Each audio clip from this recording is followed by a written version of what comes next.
ইচ্ছে জাগে আমাদের যেতে মদিনা, ইচ্ছে জাগে আমাদের যেতে মদিনা, ইচ্ছে জাগে চুমু খেতে সোনালি রওজা, ইচ্ছে জাগে চুমু খেতে নুরানি রওজা, ইচ্ছে জাগে আমাদের যেতে মদিনা, ইচ্ছে জাগে আমাদের যেতে মদিনা, ইচ্ছে জাগে চুমু খেতে সোনালি রওজায়, ইচ্ছে জাগে চুমু খেতে নুরানি রওজা।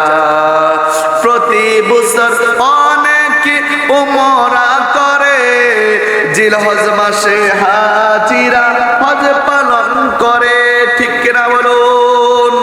প্রতি বছর অনেক উমরা করে, জিলহজ মাসে হাজিরা হজ পালন করে, তাদের সঙ্গী হতে আমারই মন চায়, তাদের সঙ্গী হতে আমারই মন চায়, ইচ্ছে জাগে চুমু খেতে সোনালি রওজায়, ইচ্ছে জাগে চুমু খেতে নুরানি রওজায়, ইচ্ছে জাগে আমাদের যেতে মদিনায়, ইচ্ছে জাগে আমাদের যেতে মদিনায়, ইচ্ছে জাগে চুমু খেতে সোনালি রওজায়, ইচ্ছে জাগে চুমু খেতে নুরানি রওজায়। একটু জোরে বলেন না আল্লাহু আকবার, আরেকবার বলেন না ইয়া রাসূলুল্লাহ।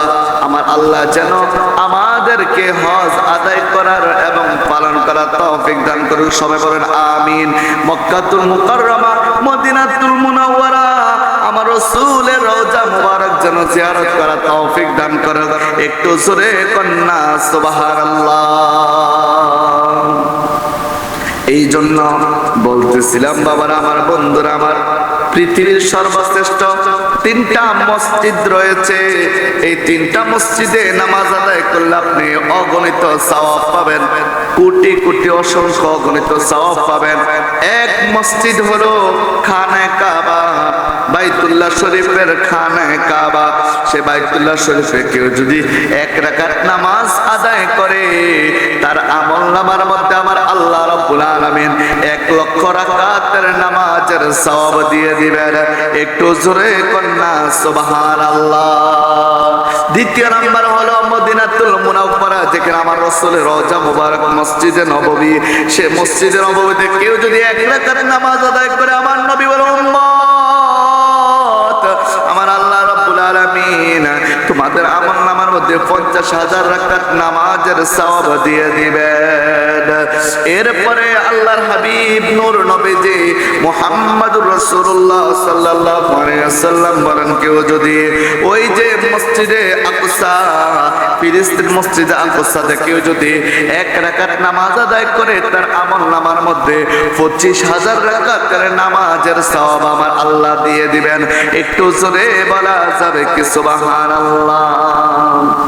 তাহলে আল্লাহ আমাদেরকে এই সমস্ত গুরুত্বপূর্ণ জায়গাতে যাওয়ার এবং হজ আদায় করার তৌফিক দান করুন, সবাই বলুন আমিন।